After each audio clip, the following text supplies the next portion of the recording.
Hi guys, welcome back to the channel. If you are new here, my name is Yvonne and you have landed on Ginger Chick Rehab, where I love to take pre-loved secondhand finds and share the process with you all of how I would make these over to get them to be loved and get them back into be beautiful home decor. So in this video, I am doing some Goodwill makeovers now. Oh my gosh, a terrarium, so super cute. Though I think the wood and the black kind of cheapens it, doesn't make it look real nice. That's not what Goodwill thought for the $8.29 price, but prices at Goodwill are what they are. So I knew that there was stuff in the bottom of this, and when I was in Goodwill, you know, I'm like, put my fingers in there, things moved around. I'm like, oh, okay, I just need to dump it out. Shoot, it is glued in there. Oh my gosh. Well, this isn't going to be fun. So at first I started with my picking tool, seeing if it would just pick out. I couldn't really assess what type of glue it was because it was cloudy. Maybe it was hot glue. I really have no idea. But what I ended up doing is very gingerly adding my heat gun to reactivate the heat, because luckily the bottom of this terrarium was metal, so that would stay a little bit hot, and I was able to then gingerly lift it up. But then of course I was worried about the shells and my picking tool, that I was going to accidentally break the glass. So once I was able to get enough of that free, I would remove each pane of glass so that I didn't accidentally break them. Oh, the things we do as flippers. So got it all taken apart. It's unfinished wood. The glass I can set off to the side now. I don't have to worry about it. Those were the little things that held on the glass. And I don't know what they had in there, shells and pieces of driftwood. Who knows, but I'm happy that I finally got it all out. So I thought this would be nice, a fun green color that would go through all the seasons, and you can change out what is in the inside. So I always like Carriage House by Fusion. It's just a nice green color, nice neutral green color anyway. So I'm just brushing it on. I really didn't, other than dust off the piece, because this is raw wood, and all I would have done is just wet the wood down. And I am going to go ahead, since I'm painting over the metal anyway, I'll paint right over my hinges as any of the mechanisms on here, not the wire itself that's on the top. I'm going to very gingerly work around that. And since Fusion Paint has primer and top coat all in one, it should work perfectly for the metal that I'm painting.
That was most definitely one of those paint jobs that you had to have a steady hand working around that wire, trying my best not to paint it.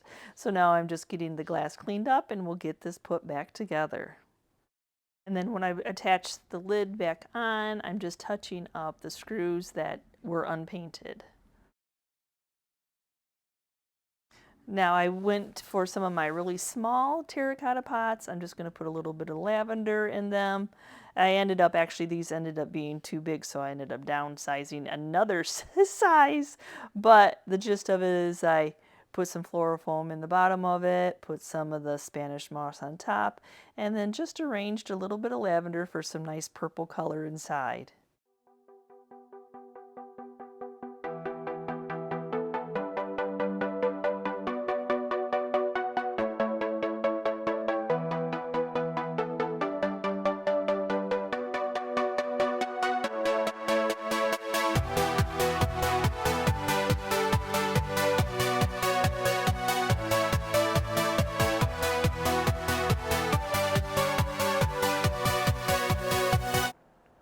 So now, do you always see these in the thrift store? I'm always looking for usually white, something that's all the same color, something that doesn't have any writing on the bottom.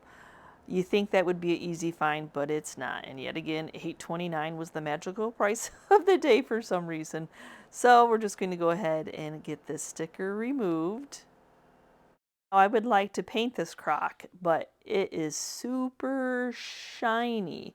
So can you scuff sand a crock? Sure, with 80 grit and an orbital sander, because man, that would tire out your hand. But yeah, so I'm just taking some 80 grit, a new sheet of 80 grit, so it's nice and like alive and sharp. And then I'll just spend some time scuff sanding it just to give something for my paint to grab onto. I think this is the perfect size for one of my favorite IOD molds, which is the sunflower mold. Oh, it'll just be gorgeous. Now that I tested out the resin in a video last week, I'm now in love with making molds out of resin. So it's equal parts the resin, you put it in a other little cup when you dump it in, and you stir it for a couple seconds until it's not cloudy. Oh my gosh. Where has resin been all my life? Well, the amazing resin anyway. This is the only one I've ever tried, and it's working out really well. The sunflower mold is probably one of the biggest molds that I have, and even though I went right to the top of the resin containers, equal parts, I still needed to add a little bit more. I was a little bit nervous about that, but it seemed to work out just fine.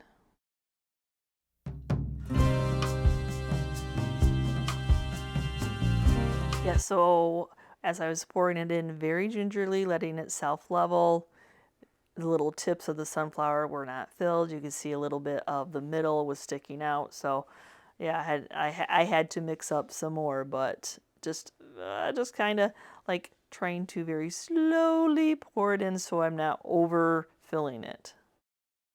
And it is amazing how fast this sets up. Even adding that second little batch, look at the middle's already starting to turn white. It means it's starting to cure. The thing with pouring resin in, you don't need to put any baking soda, any type of powder, any release agent, because the silicone, it will just pop out. My little tips may not quite be completely dry, but I'll very gingerly just wait for it. But that detail, once you get it popped out, is just amazing.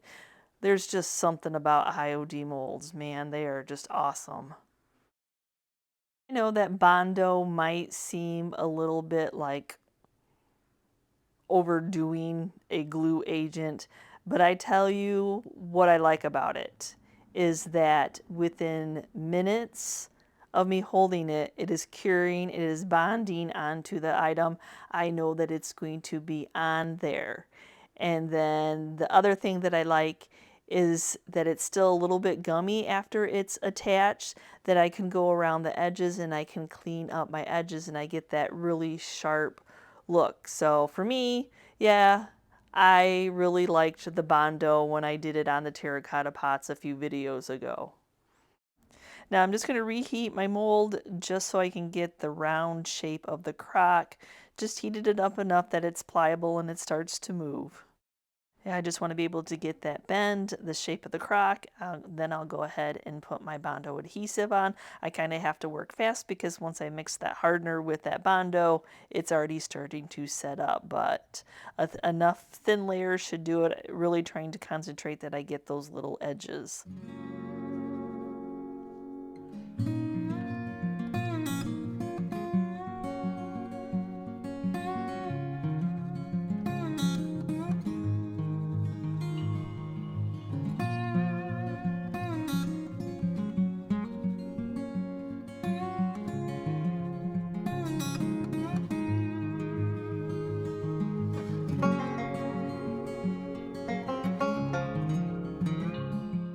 within minutes, it is already set up. So now within like 5 minutes, I'm just going back in with a scraping tool and X-Acto knife, and then just starting to clean up the edges where the Bondo squished out.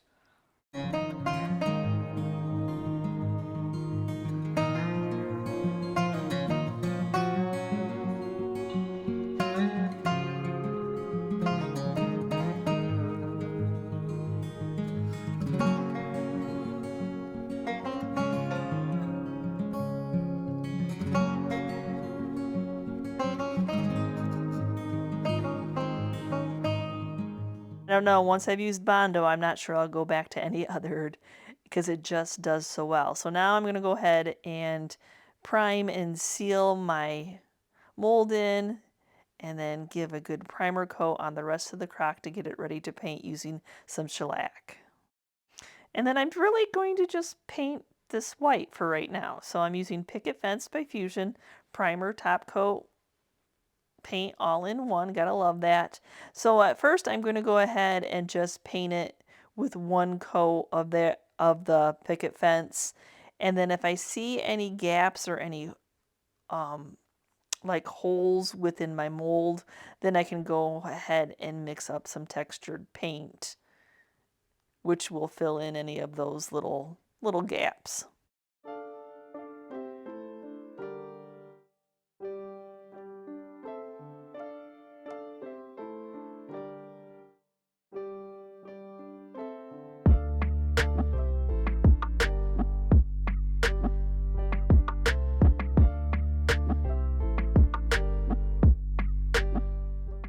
I do see a few little pockets, like little minute holes that I don't want anything to get in behind, so I'm going to go ahead and mix up some textured paint, just using some more of the Picket Fence Fusion, and then baking soda. Just, yep, plain old baking soda, nothing fancy, so you just kind of do equal parts. Now you can just paint this on like the regular paint, but I think I'm going to go ahead and do a little bit more of a texture, doing this little dabbing technique where some of the peaks are raised. Not a terrible texture. So if I just brush it on, you get a little smoother. If you do some dabbing like this, you'll get some texture to it. And I think I'm going to look for some texture on this one.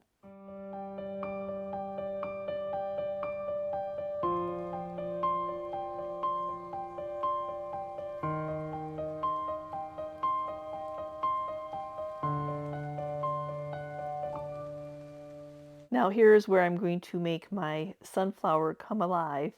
I'm really liking using the IOD inks with a sponge dabber makeup sponge from the Dollar Tree store and just dipping it into the ink, and then ever so slightly, because the molds have so much detail in them, just letting it hit the detail. Look at how it just brings that petal alive. So you could paint it, most definitely, or you could do this technique where you still see that underlying mold of the white or the paint of the white, but I just really like the soft effect that this gives.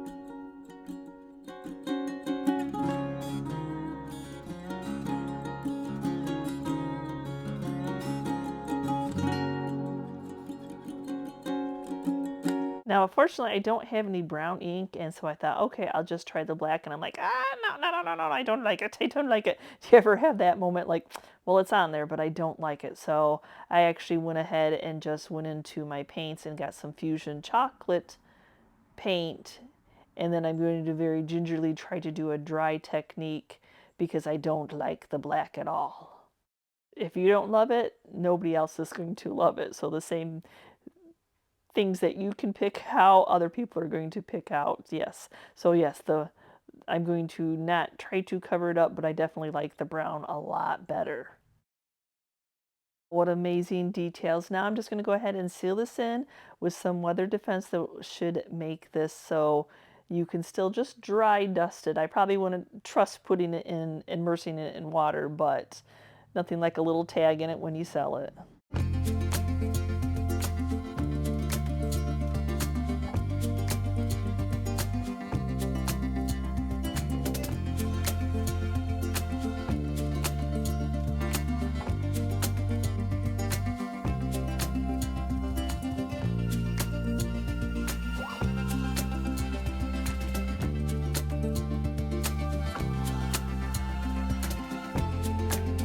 Would you have shied away from this when you saw it at a Goodwill?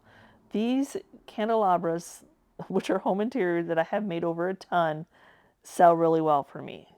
But this one, definitely with the spray paint, missing some of the metal pieces, is definitely probably the worst for wear one I've ever done. But, you know, the challenge, I don't mind a good challenge. The paint on it is the challenge. Popping these little things off because I don't have enough to replace wasn't as easy. The first one came off easy, but I had to work a little on the second ones, but that's just what you do. So after a little struggle getting the last two metal pieces out, now it's time to see by sanding what of the spray paint will come off, because you can tell some of it has already come off and it will easily come off, but then of course there's the stuff that's on there really well, like the bottom portion. That was my goal, just trying to get whatever was loose off. No fun watching somebody sand. It's not really that enjoyable, especially when you have to hit some weird angles on that type of candelabra. But I got most of it off. Now I'm just going to get it cleaned up with some Dawn dish soap and some hot water. Now I'm going to be using some shellac to prime this piece, so it's going to even out that porosity. It's going to bond to the spray paint. It's going to fill in that raw wood and even on the metal. I have really good luck using this as a type of primer. And what color did I pick? I picked curry. Oh my gosh, curry is one of my best sellers. So I thought, well, curry would be good. Give it that primitive folk art type of vibe going on. With the shellac, the milk paint should bond really well, meaning that I'll just hopefully just get some crackling crazy, not chippiness where it's chipping off. So you're not really going to see a lot of the black and the brown that's underneath it. But if you've not used Sweet Pickins milk paint, it's equal parts powder to water, and then you stir it for 2 minutes, and then you set it off the side and let it thicken up for about 2 to 10 minutes. I always like to start off with my hard areas first, so Sweet Pickins will bond right to that wood. We got metal going on. I'm not worried about it not adhering, especially since I prepped my piece with washing, sanding, priming with the shellac. I think we are good to go. Yes, the milk paint bonds to metal just as well as it bonds to wood.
So as I'm moving on to my second coat, I'm just putting thin coats on. I'm not trying to rush the coverage by any means. It ended up taking 3 coats to completely cover it. But remember, they got that black spray paint underneath, and I wanted to have that beautiful crackling and crazing effect.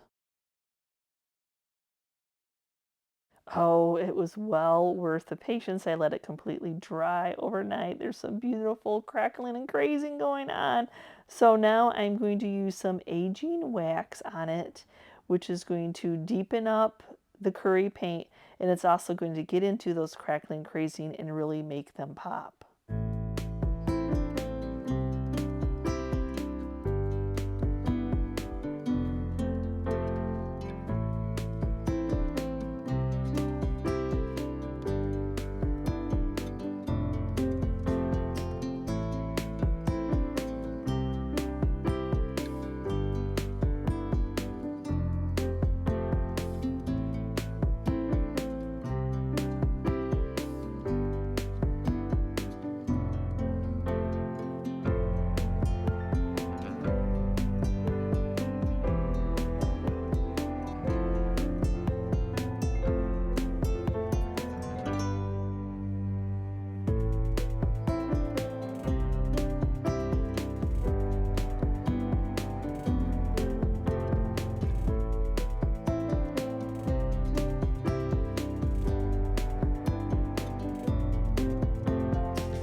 So thank you so much for watching today's video, and what did you think? I just love looking above and beyond, like something that might be plain, adding a little bit of paint, adding a little bling to it.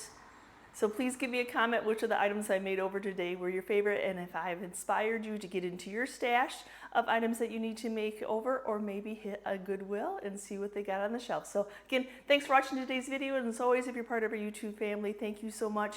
And if you're new and you're checking out this channel for the first time and you liked what you saw, please smash that subscription button along with the notification bell so you know we've uploaded a new video, and we will see you next time, guys. And you can see what I'm up to. Bye.